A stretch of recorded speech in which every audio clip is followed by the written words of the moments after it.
ਪ੍ਰਧਾਨਗੀ ਮੰਡਲ ਤੇ ਦੋਸਤੋ,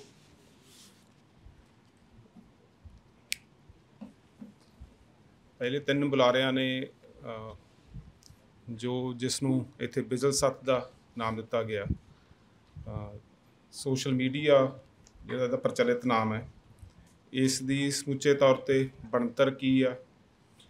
ਕਿਸ ਤਰੀਕੇ ਦੇ ਨਾਲ ਇਹ ਬਹੁਤ ਗੁੱਝੀਆਂ ਖੇਡਾਂ ਦੇ ਰਾਹੀਂ ਸਾਨੂੰ ਪ੍ਰਭਾਵਿਤ ਕਰਦਾ, ਉਸ ਬਾਰੇ ਬਹੁਤ ਹੀ ਮੁੱਲਵਾਨ ਗੱਲਾਂ ਕੀਤੀਆਂ ਨੇ। ਅਤੇ ਜਿਹੜਾ ਮੁੱਖ ਮੁੱਦਾ ਉਠਾਇਆ ਗਿਆ ਉਹ ਪ੍ਰੋਫੈਸਰ ਅਰਵਿੰਦ ਨੇ ਵੀ ਆਪਣੀ ਗੱਲ ਦੇ ਵਿੱਚ ਕਿਹਾ ਕਿ ਇਸ ਦੇ ਨਾਲ ਆਮ ਬੰਦਾ ਤਾਕਤਵਰ ਹੋਇਆ ਬਨਿਸਬਤ ਕਿ ਜਦੋਂ ਸਾਡਾ ਪ੍ਰਕਾਸ਼ਨ ਦਾ ਜਿਹੜਾ ਜਿਹਨੂੰ ਅਸੀਂ ਹਾਰਡ ਕਹਿੰਦੇ ਹਾਂ, ਹਾਰਡ ਪ੍ਰਿੰਟ ਦਾ ਸਮਾਂ ਸੀ, ਸੂਚਨਾ ਅਤੇ ਸੰਚਾਰ ਵਾਸਤੇ ਉਸ ਦੀ ਵਰਤੋਂ ਹੁੰਦੀ ਸੀ, ਤਾਂ ਉਹਦੇ ਵਿੱਚ ਆਮ ਬੰਦੇ ਦੀ ਸ਼ਮੂਲੀਅਤ ਇਹ ਤਕਨੀਕਾਂ ਆਉਣ ਦੇ ਨਾਲ ਅਤੇ ਇਹ ਜਿਹੜੀਆਂ ਵੱਖਰੀਆਂ ਵੱਖਰੀਆਂ ਐਪਸ ਬਣੀਆਂ ਨੇ ਉਹਦੇ ਨਾਲ ਆਮ ਬੰਦੇ ਦੀ ਸ਼ਮੂਲੀਅਤ ਵਧੀ ਹੈ। ਇਹਨੂੰ ਇਸੇ ਲਈ ਸੱਥ ਜਾਂ ਸੋਸ਼ਲ ਮੀਡੀਆ ਵੀ ਇਸੇ ਲਈ ਕਿਹਾ ਜਾਂਦਾ ਕਿ ਜਿਹੜਾ ਇਹ ਸੰਵਾਦ ਸੀ ਉਸ ਦੇ ਵਿੱਚ ਇੱਕ ਤਰਫਾ ਸੰਵਾਦ ਦੀ ਬਜਾਏ ਜਿਹੜਾ ਸਰੋਤਾ, ਪਾਠਕ, ਦਰਸ਼ਕ ਹੈ ਉਹ ਵੀ ਉਸ ਦੇ ਵਿੱਚ ਸ਼ਾਮਿਲ ਹੋ ਕੇ ਆਪਣਾ ਹੁੰਗਾਰਾ ਦਰਜ ਕਰ ਸਕਦਾ। ਨਾ ਕੇਵਲ ਆਪਣਾ ਹੁੰਗਾਰਾ ਦਰਜ ਕਰ ਸਕਦਾ ਬਲਕਿ ਇੱਕ ਸਮਾਨਾਂਤਰ ਹੁੰਗਾਰਾ ਸਿਰਜ ਸਕਦਾ। ਇਸ ਦੀ ਸੰਭਾਵਨਾ ਇਸ ਨਵੀਂ ਤਕਨੀਕ ਨੇ ਖੋਲ੍ਹੀ ਸੀ ਅਤੇ ਸਾਡਾ ਫਿਕਰ ਵੀ ਇਹੀ ਹੈ ਕਿ ਜਿਹੜੀ ਇਹ ਸੰਭਾਵਨਾ ਖੋਲ੍ਹੀ ਸੀ ਉਸ ਸੰਭਾਵਨਾ ਨੂੰ ਪੂਰੀ ਤਰ੍ਹਾਂ ਨਾਲ ਵਰਤਣ ਦਾ ਜਿਹੜਾ ਹੱਕ ਹੈ ਉਸ ਨੂੰ ਖੋਇਆ ਜਾ ਰਿਹਾ, ਜਾਂ ਲੋਕ ਜੋ ਕੁਝ ਰਾਜ ਕਰਦਾ, ਜੋ ਕੁਝ ਸੱਤਾ ਅਤੇ ਸੱਤਾ ਦੇ ਵਰਗੇ ਹੋਰ ਬਹੁਤ ਸਾਰੇ ਜਿਹੜੇ ਅਦਾਰੇ ਨੇ ਜਿਹਦੇ ਵਿੱਚ ਕਾਰਪੋਰੇਟ ਘਰਾਣੇ ਜੋ ਕੁਛ ਉਹ ਕਰਦੇ ਨੇ, ਉਸ ਦੇ ਸਮਾਨਾਂਤਰ, ਉਸ ਦੇ ਬਰਾਬਰ ਜਾਂ ਉਸ ਦੇ ਉਲਟ ਵੀ ਜਿਹੜੀ ਸਾਡੀ ਆਪਣੀ ਵਿਚਾਰਧਾਰਾ ਹੈਗੀ, ਆਪਣਾ ਵਿਚਾਰ ਹੈ, ਉਸ ਨੂੰ ਅਸੀਂ ਪ੍ਰਗਟ ਕਰਨ ਦੀ ਸੰਭਾਵਨਾ ਇਹਦੇ ਵਿੱਚੋਂ ਸਾਕਾਰ ਹੁੰਦੀ ਦੇਖੀ ਸੀ। ਇਸ ਕਰਕੇ ਸਾਨੂੰ ਇਹ ਬਹੁਤ ਸਕਾਰਾਤਮਕ ਜਾਂ ਚੰਗੀ ਚੀਜ਼ ਲੱਗਦੀ ਹੈ। ਉਸ ਹੱਕ ਨੂੰ ਖੋਇਆ ਗਿਆ ਜਾਂ ਉਸ ਹੱਕ ਨੂੰ ਦੱਬਿਆ ਗਿਆ, ਜਿਸ ਕਰਕੇ ਸਾਡੀ ਜਿਹੜੀ ਫਿਕਰਮੰਦੀ ਆ ਉਹ ਜ਼ਾਹਿਰ ਹੈ। ਮਸਲਾ ਇਹ ਹੈ ਕਿ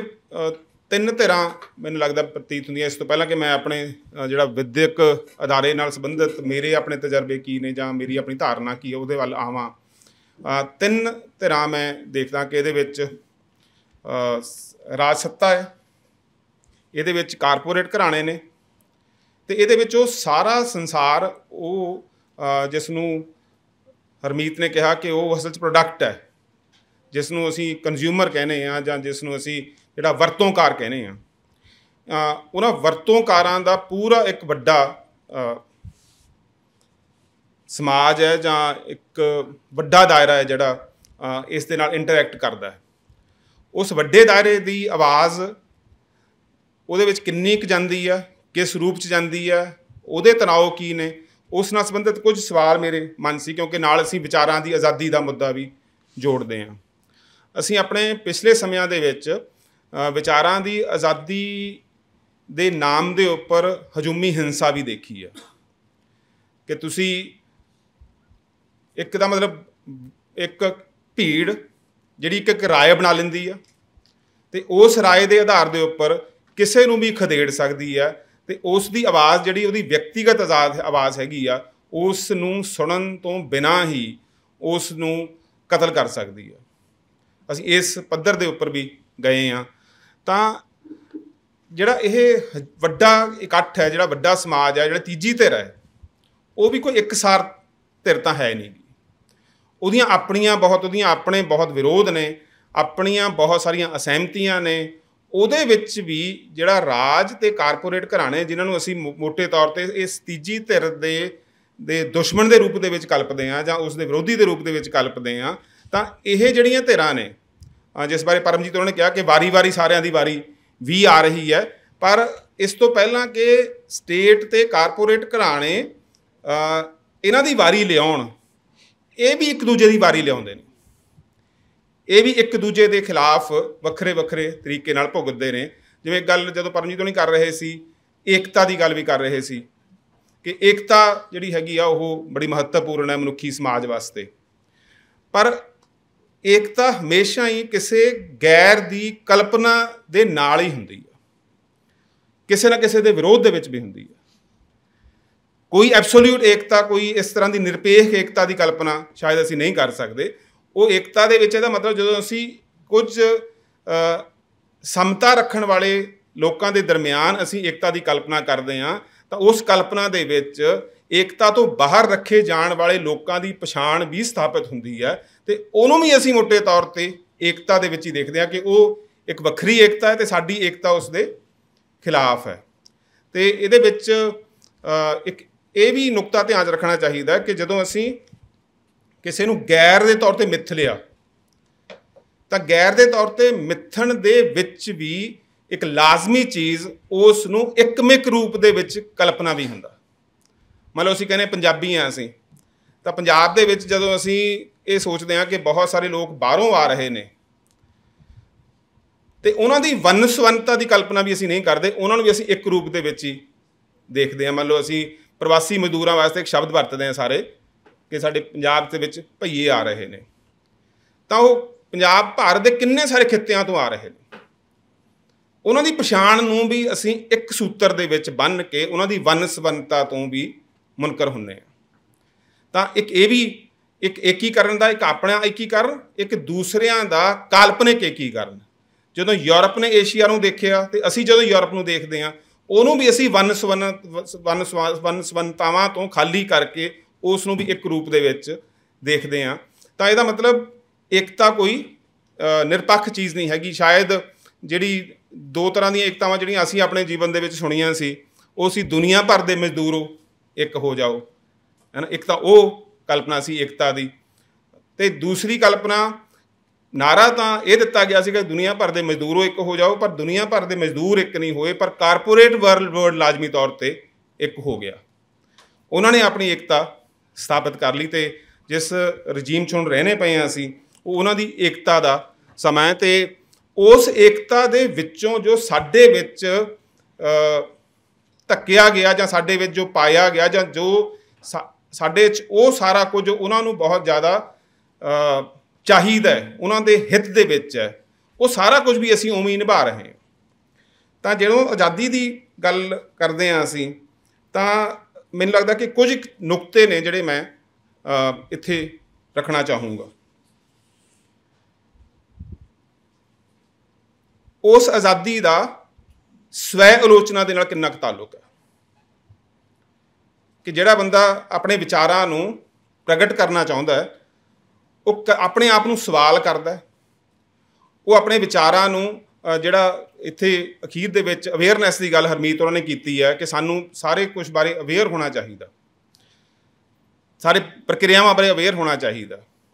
ਤਾਂ ਉਸ ਅਵੇਅਰਨੈਸ ਦੇ ਜਿਹੜੇ ਸੂਤਰ ਨੇ ਕਿ ਕਿਹੜੀਆਂ ਕਿਹੜੀਆਂ ਚੀਜ਼ਾਂ ਹੋਣਗੀਆਂ ਜਿਹਦੇ ਨਾਲ ਇੱਕ ਬੰਦਾ ਬਹੁਤ ਜ਼ਿਆਦਾ ਸੁਚੇਤ ਹੋ ਕੇ, ਜਾਣਕਾਰੀ ਭਰਪੂਰ ਹੋ ਕੇ, ਉਹ ਜਦੋਂ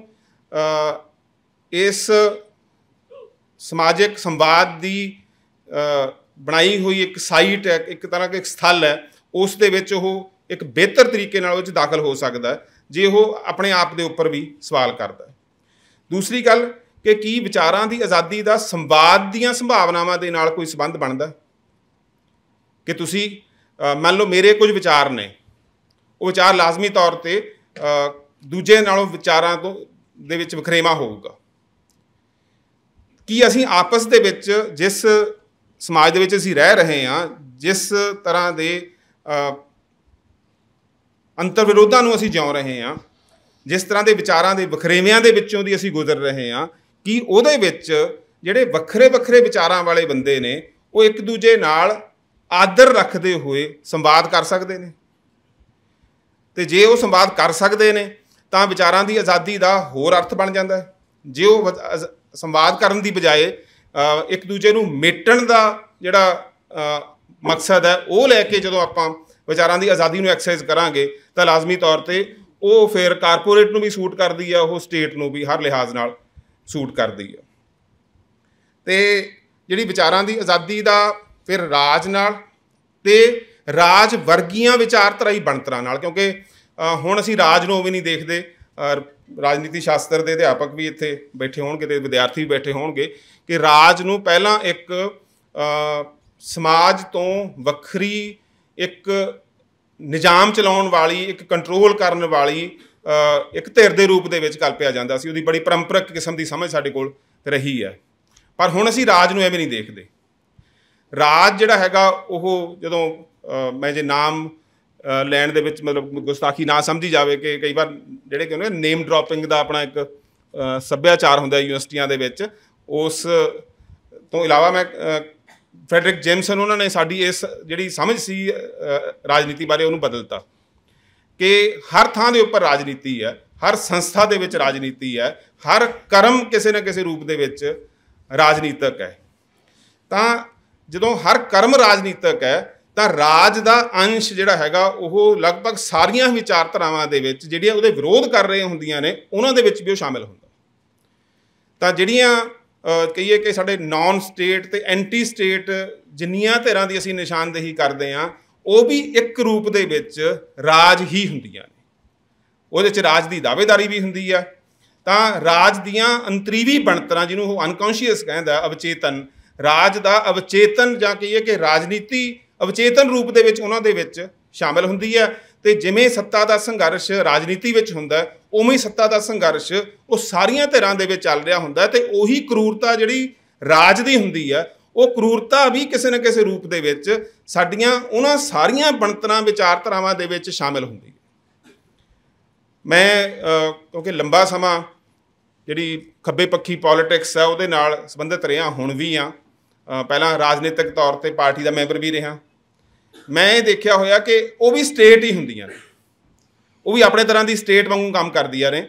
स्टेट वांगू ही उत्थे दमन हुंदा है, स्टेट वांगू ही उत्थे नखेड़ा हुंदा है, स्टेट वांगू ही बंदियां नूं नखेड़ के उन्हां नूं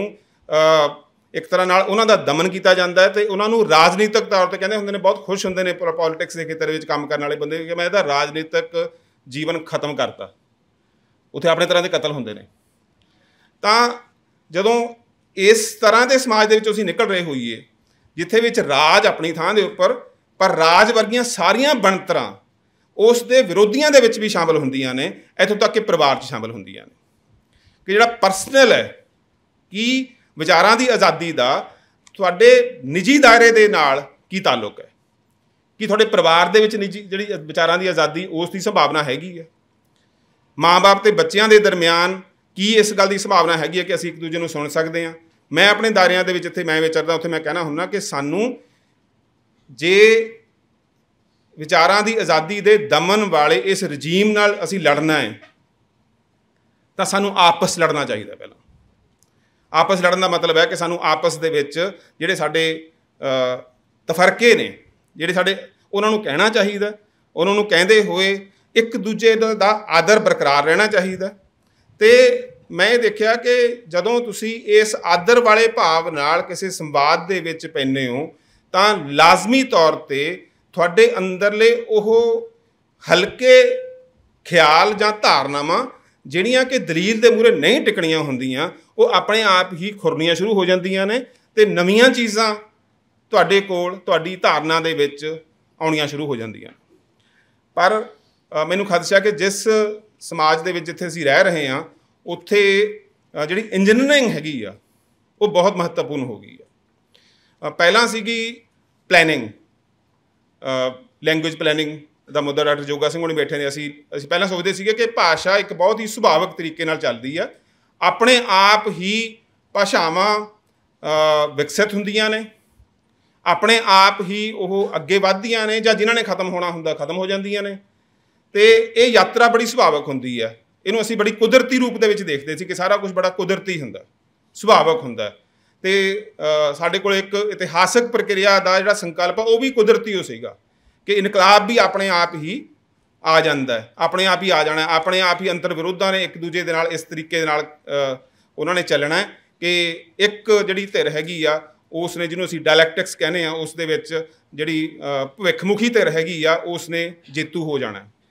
तां जिहड़ी इह कुदरती जां इतिहासक जां सुभाविक मन्ने जाण वाली चीज़ सी वो अज दी मिति दे विच असीं उस नूं पहलां प्लैनिंग राहीं समझिया कि नहीं योजनाबंदी हुंदी है। राज भी योजनाबंदी करदा है, हर तरह की योजनाबंदी करदा, भाषा योजनाबंदी हुंदी है। ਤੇ ਜਿਹੜੀਆਂ ਬਹੁਤ ਸਾਰੀਆਂ ਸੰਸਥਾਵਾਂ ਹੁੰਦੀਆਂ ਨੇ ਉਹ ਵੀ ਯੋਜਨਾਬੰਦੀ ਕਰਦੀਆਂ ਨੇ ਤੇ ਯੋਜਨਾਬੰਦੀ ਦੇ ਨਾਲ ਚੀਜ਼ਾਂ ਨੂੰ ਬਦਲਣ ਵੱਲ ਲੈ ਕੇ ਜਾਂਦੀਆਂ ਨੇ। ਪਰ ਅੱਜ ਦਾ ਸਮਾਂ ਯੋਜਨਾਬੰਦੀ ਤੋਂ ਵੀ ਅੱਗੇ ਦਾ ਸਮਾਂ, ਜਿਸ ਵਾਸਤੇ ਮੈਂ ਸ਼ਬਦ ਇੰਜੀਨੀਅਰਿੰਗ ਸ਼ਬਦ ਵਰਤ ਰਿਹਾ ਕਿ ਹੁਣ ਇੰਜੀਨੀਅਰਿੰਗ ਹੁੰਦੀ ਆ। ਜਿਹੜੀ ਯੋਜਨਾਬੰਦੀ ਆ ਉਹਦੇ ਵਿੱਚ ਅਸੀਂ ਜਾਣਦੇ ਹਾਂ ਕਿ ਜਦੋਂ ਪਲੈਨਿੰਗ ਕਮਿਸ਼ਨ ਆਪਣੀਆਂ ਬਹੁਤ ਸਾਰੀ ਨੀਤੀਆਂ ਬਣਾਉਂਦਾ ਤਾਂ ਲੋਕਾਂ ਦੇ ਵਿੱਚੋਂ ਡਾਟਾ ਇਕੱਠਾ ਕਰਦਾ, ਤਾਂ ਲੋਕਾਂ ਦੀਆਂ ਉਹਨਾਂ ਦੀ ਸਮਝ ਕੀ ਆ, ਉਹਨਾਂ ਦਾ ਹੁੰਗਾਰਾ ਕੀ ਆ, ਉਹਨਾਂ ਦੀਆਂ ਚਾਹਤਾਂ ਕੀ ਨੇ, ਉਹਨਾਂ ਦੇ ਸੁਪਨੇ ਕੀ ਨੇ, ਉਹਨਾਂ ਨੂੰ ਜਾਣਿਆ ਜਾਂਦਾ ਸੀ। ਉਹਨਾਂ ਨੂੰ ਜਾਣ ਕੇ ਫਿਰ ਇੱਕ ਤਰ੍ਹਾਂ ਦੀ ਜਿਹੜੀ ਨੀਤੀ ਦੀ ਘਾੜਤ ਉਹ ਹੁੰਦੀ ਸੀ। ਜਿਹੜਾ ਪੁਰਾਣਾ ਰੂਪ ਸੀ ਸਾਡਾ ਪਲੈਨਿੰਗ ਕਮਿਸ਼ਨ ਦਾ ਉਹ ਇਹ ਹੁੰਦਾ ਸੀਗਾ। ਹੁਣ ਇਹ ਕਰਨ ਦੀ ਬਜਾਏ ਹੁਣ ਇਹ ਹੁੰਦਾ ਕਿ ਰਾਜ ਤੇ ਕਾਰਪੋਰੇਟ ਘਰਾਣੇ ਚਾਹੁੰਦੇ ਕੀ ਨੇ,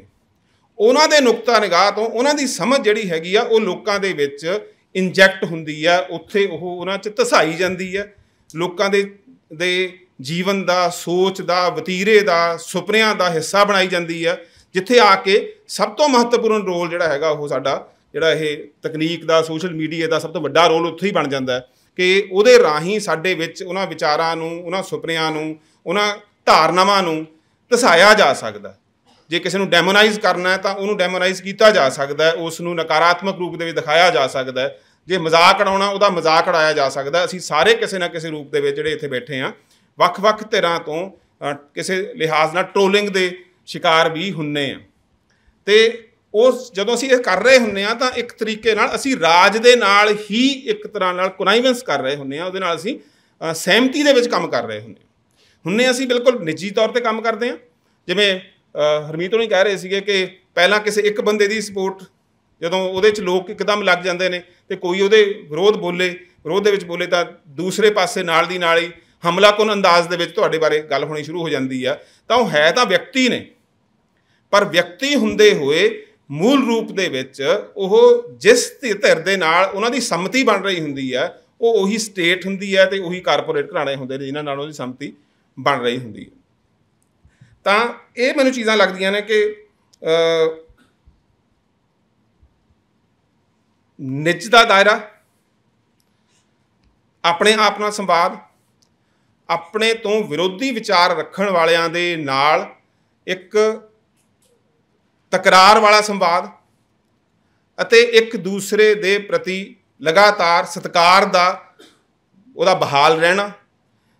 ਇਸ ਦੇ ਨਾਲ ਸ਼ਾਇਦ ਅਸੀਂ ਉਸ ਔਨਸਲੌਟ ਨੂੰ, ਉਸ ਹਮਲੇ ਨੂੰ ਝੱਲ ਸਕਦੇ ਹੋਈਏ ਜਿਹੜੀ ਸਮੁੱਚੇ ਤੌਰ 'ਤੇ ਇਹਨਾਂ ਤਕਨੀਕਾਂ ਦੀ ਮਦਦ ਦੇ ਨਾਲ ਰਾਜ ਸੱਤਾ, ਤਮਾਮ ਕਿਸਮ ਦੀ ਰਾਜ ਸੱਤਾ ਜਿਹੜੀ ਪਰਿਵਾਰ ਤੱਕ ਫੈਲਦੀ ਆ, ਤੇ ਜਿਹੜੇ ਕਾਰਪੋਰੇਟ ਘਰਾਣੇ ਜਿਨ੍ਹਾਂ ਦਾ ਹਿੱਤ ਮੁਨਾਫਾ ਤੇ ਪੂਰੀ ਤਰ੍ਹਾਂ ਨਾਲ ਲੋਕਾਂ ਨੂੰ ਨਿਯੰਤਰਿਤ ਕਰਨਾ। ਮੈਂ ਸ਼ਾਇਦ ਜੋ ਕਾਰਪੋਰੇਟ ਘਰਾਣੇ ਦੇ ਰਾਜ ਕਹਿ ਰਿਹਾ ਤਾਂ ਸ਼ਾਇਦ ਇਹ ਵੀ ਮੈਂ ਠੀਕ ਗੱਲ ਨਹੀਂ ਕਰ ਰਿਹਾ, ਕਿਉਂਕਿ ਇਹ ਹੁਣ ਇੱਕੋ ਹੀ ਚੀਜ਼ ਹੀ ਆ। ਕਿਉਂਕਿ ਸਾਡੀ ਜਿਹੜੀ ਸਮਝਦਾਰੀ ਬਣੀ ਹੋਈ ਆ ਕਿ ਅਸੀਂ ਜਦੋਂ ਰਾਜ ਦੀ ਗੱਲ ਕਰਦੇ ਹਾਂ ਤਾਂ ਉਹਦੇ 'ਚ ਅਸੀਂ ਐ ਸਮਝਦੇ ਹਾਂ ਕਿ ਸ਼ਾਇਦ ਕੁਛ ਪਾਰਟੀਆਂ ਨੇ ਜਿਹੜੀਆਂ ਰਾਜ ਕਰਦੀਆਂ ਨੇ। ਮੈਨੂੰ ਮਾਰਕਸਿਜ਼ਮ ਨੇ ਸਿਖਾਇਆ ਕਿ ਪਾਰਟੀਆਂ ਰਾਜ ਕਰਨ ਦਾ ਸਿਰਫ ਇੱਕ ਉੱਪਰਲਾ ਪਰਦਾ ਹੁੰਦੀਆਂ ਨੇ। ਰਾਜ ਅਸਲ ਦੇ ਵਿੱਚ ਕਾਰਪੋਰੇਟ ਘਰਾਣੇ ਹੀ ਕਰ ਰਹੇ ਨੇ, ਕਾਰਪੋਰੇਟ ਹੀ ਰਾਜ ਕਰ ਰਿਹਾ। ਰਾਜ ਤੇ ਕਾਰਪੋਰੇਟ ਨੂੰ ਅਸੀਂ ਐਵੇਂ ਵਰਗੀਕਰਨ ਦੀ ਸਹੂਲਤ ਕਰਕੇ ਵੱਖਰਾ ਵੱਖਰਾ ਕਰ ਲੈਂਦੇ ਹਾਂ, ਪਰ ਮੁੱਖ ਤੌਰ 'ਤੇ ਜਿਹੜੀ ਸੰਘਰਸ਼ ਬਣਦਾ ਉਹ ਇਹੀ ਬਣਦਾ ਕਿ ਉਹਨਾਂ ਦਾ ਜੇ ਹਿੱਤ ਨਿਯੰਤਰਣ ਤੇ ਮੁਨਾਫੇ ਦੇ ਵਿੱਚ ਹੈ ਤਾਂ ਮਨੁੱਖਤਾ ਦਾ ਹਿੱਤ ਆਜ਼ਾਦੀ ਅਤੇ ਬਰਾਬਰੀ ਦੇ ਵਿੱਚ ਹੈ। ਉਹਦਾ ਗੌਰਵ ਜਿਹੜਾ ਹੈਗਾ ਉਹਦਾ ਆਪਣਾ ਗੌਰਵ ਦਾ ਸੰਕਲਪ ਹੈ, ਸਾਡਾ ਆਪਣਾ ਗੌਰਵ ਦਾ ਸੰਕਲਪ ਹੈ। ਜੇ ਅਸੀਂ ਮਨੁੱਖਤਾ ਦੀ ਆਜ਼ਾਦੀ ਤੇ ਬਰਾਬਰੀ ਦੇ ਮੁੱਦੇ ਦੇ ਉੱਪਰ ਇਹਨਾਂ ਧਿਰਾਂ ਦੇ ਨਾਲ ਕਿਸੇ ਤਰ੍ਹਾਂ ਦਾ ਅਸੀਂ ਤਕਰਾਰ ਤੇ ਅਸੀਂ ਵਿਰੋਧ ਮਹਿਸੂਸ ਕਰਦੇ ਹਾਂ ਤਾਂ ਵਿਰੋਧ ਖੜਾ ਕਰਨ ਵਾਸਤੇ ਜਿਹੜੀ ਪ੍ਰਗਟਾਵੇ ਦੀ ਆਜ਼ਾਦੀ ਲਈ ਕੁਝ ਜਿਹੜੀਆਂ ਮੈਨੂੰ ਸੂਰਤਾਂ ਲੱਗਦੀਆਂ ਨੇ ਕਿ ਸੰਵਾਦ ਦਾ ਹੋਣਾ,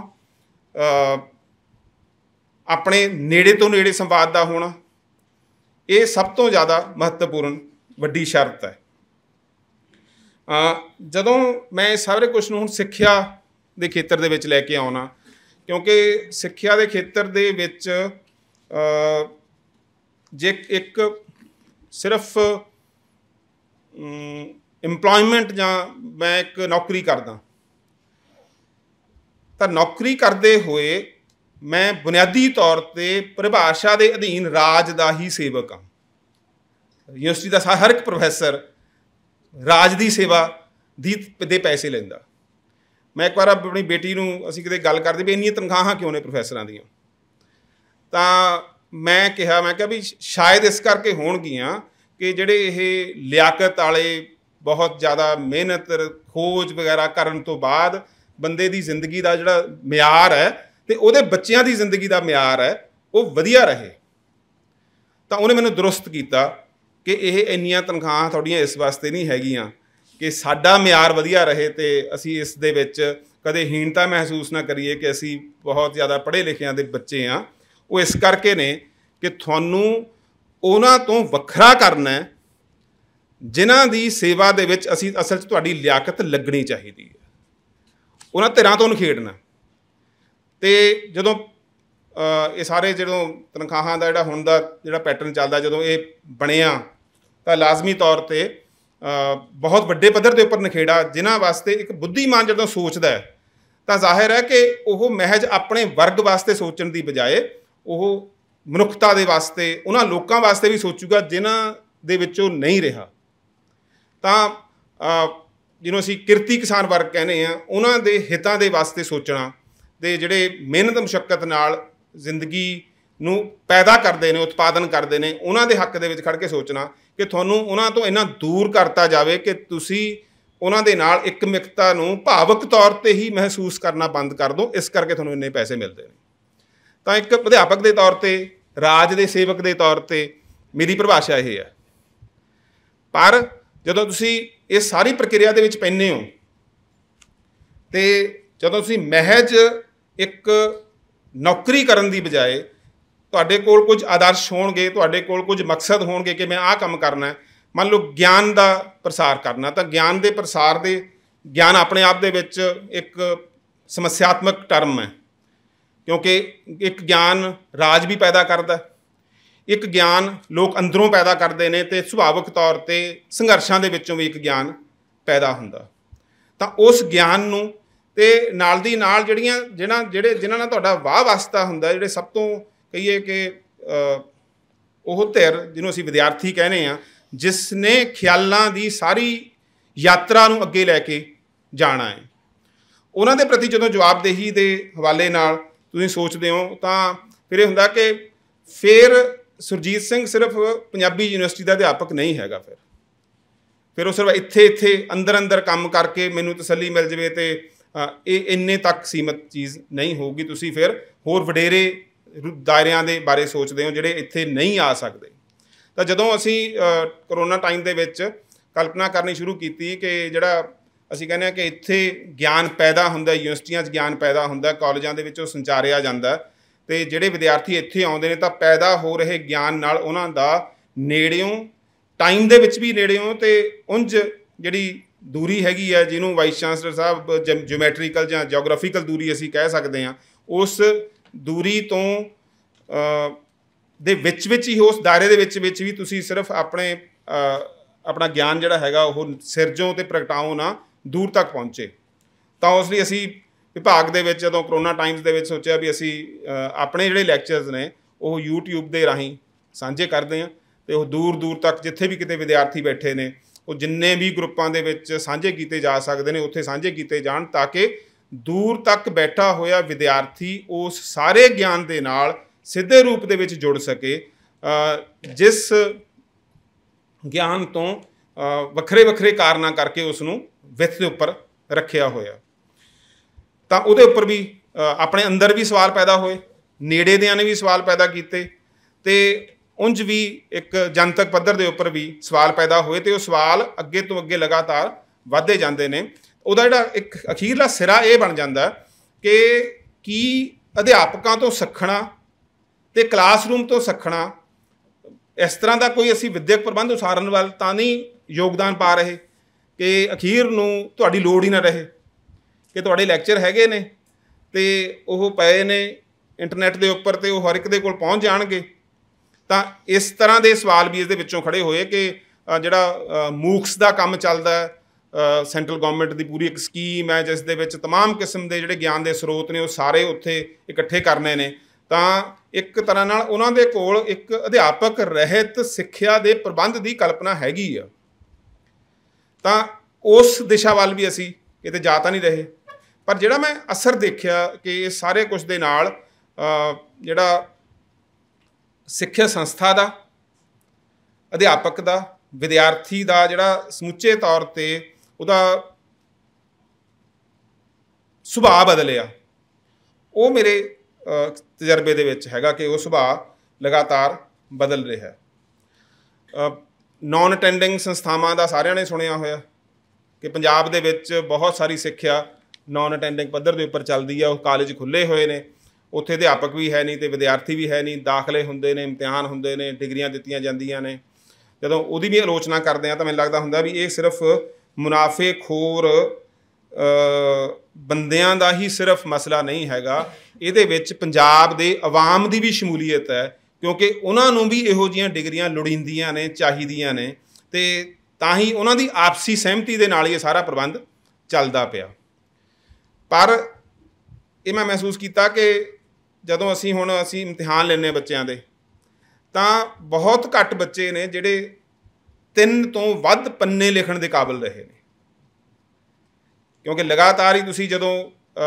वो तरीका हैगा ज्ञान के संचार का, जिहड़ा यूट्यूब वाला तरीका है, जिहड़ा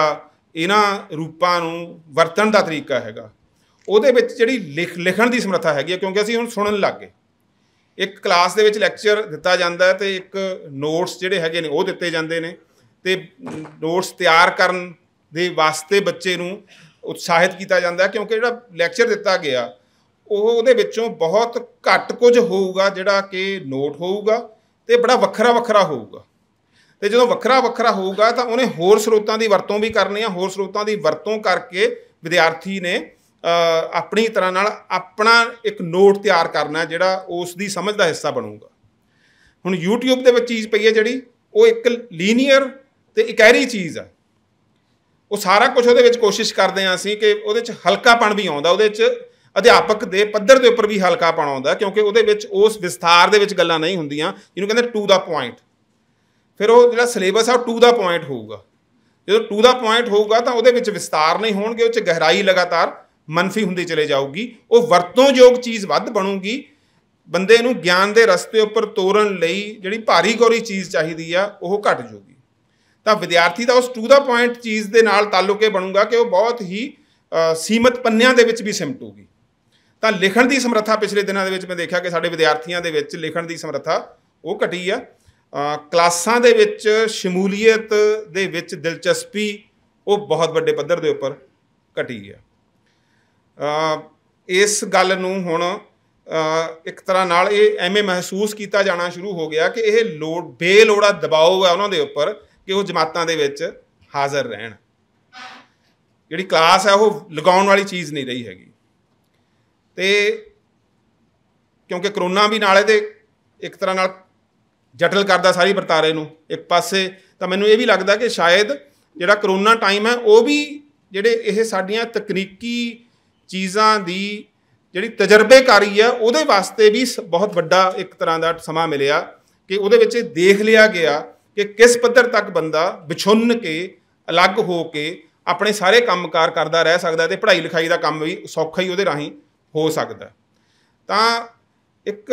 ਮੈਂ ਸੋਚਦਾ ਹੁੰਦਾ ਕਿ ਜਦੋਂ ਅਸੀਂ ਬਚਪਨ ਦੇ ਵਿੱਚ ਜਿਹੜੇ ਛੋਟੇ ਸੀ ਬੱਚੇ ਜਿਨ੍ਹਾਂ ਨੂੰ ਬਹੁਤ ਜ਼ਿਆਦਾ ਖਿਡੌਣੇ ਮਿਲਦੇ ਸੀ, ਉਹਨਾਂ ਦਾ ਮਾਨਸਿਕ ਵਿਕਾਸ ਹੋਰ ਤਰ੍ਹਾਂ ਦਾ ਹੁੰਦਾ। ਜਿਨ੍ਹਾਂ ਨੂੰ ਘੱਟ ਖਿਡੌਣੇ ਮਿਲਦੇ ਨੇ ਉਹਨਾਂ ਦਾ ਮਾਨਸਿਕ ਵਿਕਾਸ ਹੋਰ ਤਰ੍ਹਾਂ ਦਾ ਇਸ ਕਰਕੇ ਹੁੰਦਾ ਕਿਉਂਕਿ ਉਹ ਆਪ ਖਿਡੌਣੇ ਬਣਾਉਂਦੇ ਨੇ, ਉਹ ਮੁਸ਼ੱਕਤ ਕਰਦੇ ਨੇ, ਉਹ ਇੱਕ ਤਰ੍ਹਾਂ ਨਾਲ ਸਿਰਜਣਾਤਮਕ ਤੌਰ 'ਤੇ ਉਹ ਸਾਰੀ ਚੀਜ਼ ਦੇ ਵਿੱਚ ਸ਼ਾਮਲ ਹੋ ਕੇ ਆਪਣੀ ਚੀਜ਼ ਆਪ ਬਣਾਉਂਦੇ ਨੇ। ਜਿਹੜੀਆਂ ਰੈਡੀਮੇਡ ਚੀਜ਼ਾਂ ਮਿਲਦੀਆਂ ਨੇ ਜਦੋਂ, ਤਾਂ ਬੰਦੇ ਦੀ ਸਿਰਜਣਾਤਮਕ ਸ਼ਮੂਲੀਅਤ ਨੂੰ ਘਟਾਉਂਦੀਆਂ ਨੇ। ਤਾਂ ਹੁਣ ਜਿਹੜਾ ਜਿਹਨੂੰ ਅਸੀਂ ਤਕਨੀਕ ਦੇ ਵਿੱਚ ਬਹੁਤ ਸਾਰੇ ਲਾਭ ਦੀ ਗੱਲ ਕਰਦੇ ਹਾਂ, ਤਾਂ ਉਹ ਸਿਰਜਣਾਤਮਕ ਸ਼ਮੂਲੀਅਤ ਘਟਾਉਣ ਵਾਲੇ ਪਾਸੇ ਵੀ ਸਾਨੂੰ ਇਹ ਤਕਨੀਕ ਇੱਕ ਤਰ੍ਹਾਂ ਨਾਲ ਲੈ ਕੇ ਜਾ ਰਹੀ ਹੈ। ਤਾਂ ਸਮੁੱਚੇ ਤੌਰ 'ਤੇ ਬੌਧਿਕ ਜਿਹੜਾ ਵਿਕਾਸ ਦੀਆਂ ਸੰਭਾਵਨਾਵਾਂ, ਖਾਸ ਕਰ ਜਿਹਨੂੰ ਅਸੀਂ ਤੀਜੀ ਦੁਨੀਆ ਕਹਿੰਦੇ ਹਾਂ, ਸ਼ਾਇਦ ਪਹਿਲੀ ਦੁਨੀਆ ਨੂੰ ਇਸ ਗੱਲ ਦੀ ਜ਼ਰੂਰਤ ਨਾ ਰਹੀ ਹੋਵੇ, ਪਰ ਤੀਜੀ ਦੁਨੀਆ ਦੇ ਮੁਲਕਾਂ ਦੇ ਵਿੱਚ ਕਰੋੜਾਂ ਲੋਕਾਂ ਨੂੰ ਸਿੱਖਿਆ ਦੀ ਇਸ ਤਰ੍ਹਾਂ ਦੀ ਲੋੜ ਹੈ ਕਿ ਉਸ ਦੇ ਵਿੱਚ ਉਹਨਾਂ ਦੀ ਸਿਰਜਣਾਤਮਕ ਸ਼ਮੂਲੀਅਤ ਹੋਵੇ, ਉਹ ਆਪ ਚੀਜ਼ਾਂ ਕ੍ਰੀਏਟ ਕਰਨ,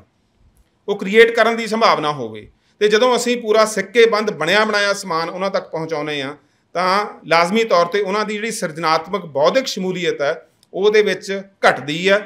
ਤਾਂ ਬੌਧਿਕ ਪੱਧਰ ਵੀ ਘਟਦਾ ਹੈ। ਆਖਰੀ ਗੱਲ ਮੈਂ ਕਹਿਣੀ ਆ ਕਿ ਇਸ ਦਾ ਸਿੱਟਾ ਇਹ ਨਿਕਲਿਆ ਕਿ ਸਾਡੇ ਕੋਲ ਮੀਡੀਓਕਰ ਸਟੂਡੈਂਟ ਨਾਮ ਦੀ ਕਲਪਨਾ ਹੌਲੀ ਹੌਲੀ ਖਤਮ ਹੋ ਰਹੀ ਹੈ ਕਿ ਜਾਂ ਬਹੁਤ ਹੀ ਲਾਇਕ ਵਿਦਿਆਰਥੀ ਹੈ ਜਿਹੜਾ ਕਿਹਾ ਕਿ ਅਵੇਅਰ ਹੈ, ਜਿਹੜਾ ਖੁਦ ਚੀਜ਼ਾਂ ਬਾਰੇ ਸੋਚਦਾ ਹੈ, ਜਿਹਨੇ ਮਥਿਆ ਹੋਇਆ ਕਿ ਮੈਂ ਕੰਮ ਕਰਨਾ, ਅਤੇ ਜਾਂ ਫਿਰ ਬਿਲਕੁਲ ਹੀ ਸ਼ਬਦ ਉਹ ਵਾਜਬ ਤਾਂ ਨਹੀਂ ਹੈਗਾ ਪਰ ਹੋਰ ਕੋਈ ਇਸ ਮੌਕੇ ਮੈਨੂੰ ਲੱਭ ਨਹੀਂ ਰਿਹਾ ਸ਼ਬਦ, ਉਹ ਹੈਗਾ ਨਿੱਗਰਨਾ, ਕਿ ਜਾਂ ਬੱਚਾ ਵਿਦਿਆਰਥੀ ਉਹ ਮੇਰਾ ਮਿਲੂਗਾ ਤੁਹਾਨੂੰ ਜਿਹੜਾ ਪੂਰਾ ਸਿਖਰ ਦੇ ਉੱਪਰ ਹੈ, ਜਾਂ ਬਿਲਕੁਲ ਹੀ ਨਿੱਘਰਿਆ ਹੋਇਆ ਦਾ ਉਹਦੇ ਕੋਲ ਕੋਸ਼ਿਸ਼ ਵੀ ਨਹੀਂ ਹੈਗੀ, ਉਹਦੇ ਕੋਲ ਕੋਈ ਪ੍ਰੇਰਨਾ ਨਹੀਂ ਹੈਗੀ, ਕੋਈ ਉਤਸੁਕਤਾ ਨਹੀਂ ਹੈਗੀ, ਉਹਨੂੰ ਲੱਗਦਾ ਕਿ ਕੰਮ ਚੱਲ ਜਾਂਦਾ ਅਤੇ ਕੰਮ ਚੱਲੀ ਜਾ ਰਿਹਾ। ਤਾਂ ਇਸ ਸਾਰੇ ਸਿਲਸਿਲੇ ਦੇ ਵਿੱਚ ਜਿਹੜੀ ਸਿੱਖਿਆ ਦੇ ਖੇਤਰ ਦੇ ਵਿੱਚ ਸ਼ਮੂਲੀਅਤ ਹੈਗੀ ਆ, ਉਸ ਦੇ ਵਿੱਚ ਅੱਗੇ ਜਿਹੜਾ ਮੀਡੀਓਕਰ ਸਟੂਡੈਂਟ ਸੀ ਉਹ ਵੱਡੀ ਗਿਣਤੀ ਹੁੰਦਾ ਸੀਗਾ। ਉਹ ਵੱਡੀ ਗਿਣਤੀ ਜਿਵੇਂ ਕਹਿੰਦੇ ਨੇ ਕਿ ਜਿਉਂ-ਜਿਉਂ ਪੂੰਜੀਵਾਦ ਦਾ ਵਿਕਾਸ ਹੁੰਦਾ ਹੈ, ਮਿਡਲ ਕਲਾਸ ਘਟਦੀ ਆ ਅਤੇ ਉਹ ਲਗਾਤਾਰ ਹੀ ਜਿਹੜਾ ਪ੍ਰੋਲਤਾਰੀਕਰਨ ਹੁੰਦਾ ਉਸ ਦਾ ਲਗਭਗ ਉਸੇ ਤਰੀਕੇ ਦੇ ਨਾਲ ਜਿਹੜਾ ਇਹ ਮੀਡੀਓਕਰ ਸਟੂਡੈਂਟ ਹੈ ਉਸ ਦਾ ਪ੍ਰੋਲਤਾਰੀਕਰਨ ਹੋ ਰਿਹਾ। ਉਹ ਹੋਰ ਜ਼ਿਆਦਾ ਕਿਉਂਕਿ ਐਫਰਟ ਕਰਕੇ ਤੁਸੀਂ ਉਸ ਬੰਦੇ ਨੂੰ ਅੱਗੇ ਲਾ ਦਿੰਦੇ ਸੀ, ਸਖਤੀ, ਮਿਹਨਤ, ਤਾੜਨਾ, ਅਤੇ ਲਗਾਤਾਰ ਉਹਦੀ ਜਿਵੇਂ ਕਹਿੰਦੇ ਨੇ ਕਿ ਲਗਾਤਾਰ ਮੈਪਿੰਗ ਕਰਦੇ ਸੀਗੇ, ਅਤੇ ਮੈਪਿੰਗ ਕਰਕੇ ਹੌਲੀ ਹੌਲੀ ਉਸ ਬੰਦੇ ਨੂੰ ਤੁਸੀਂ ਉਸ ਪਾਸੇ ਲੈ ਜਾਂਦੇ ਸੀ ਕਿ ਉਹ ਅੱਗੇ ਜਾਣਾ ਸ਼ੁਰੂ ਕਰ ਦਿੰਦਾ ਸੀ। ਤਾਂ ਹੁਣ ਉਹ ਸੰਭਾਵਨਾ ਜਿਹੜੇ ਹੁਣ ਦੇ ਤਕਨੀਕੀ ਯੁੱਗ ਦੇ ਵਿੱਚ ਘਟੀ ਹੈ। ਡਿਸਟਰੈਕਸ਼ਨ ਜਿਹੜੀਆਂ ਕੀ ਹੈ ਕਿ ਮਨ ਨੂੰ ਭਟਕਾਉਣ ਵਾਲੀਆਂ, ਭੁਲੇਖਾ ਪਾਉਣ ਵਾਲੀਆਂ, ਭਰਮ ਪਾਉਣ ਵਾਲੀਆਂ ਚੀਜ਼ਾਂ ਬਹੁਤ ਅਸਰਅੰਦਾਜ਼ ਹੁੰਦੀਆਂ ਨੇ, ਅਤੇ ਮੈਂ ਇਸ ਸੋਸ਼ਲ ਮੀਡੀਆ ਦੀ ਬਹੁਤ ਜ਼ਿਆਦਾ ਵਰਤੋਂ ਕਰਨ ਤੋਂ ਬਾਅਦ,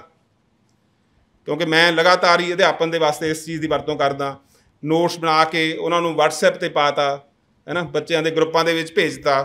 ਅਤੇ ਸਾਰੇ ਕੁਛ ਦੇ ਜਦੋਂ ਇਹ ਸਾਰਾ ਦੌਰ ਸ਼ੁਰੂ ਹੋਇਆ ਉਸ ਤੋਂ ਬਾਅਦ ਮੈਂ ਆਪਣੀ ਜ਼ਿੰਦਗੀ ਦੇ ਵਿੱਚ ਅੱਜ ਦੀ ਮਿਤੀ ਦੇ ਵਿੱਚ ਇੱਕ ਫੇਲ ਅਧਿਆਪਕ ਦੇ ਤੌਰ 'ਤੇ ਮਹਿਸੂਸ ਕਰ ਰਿਹਾ,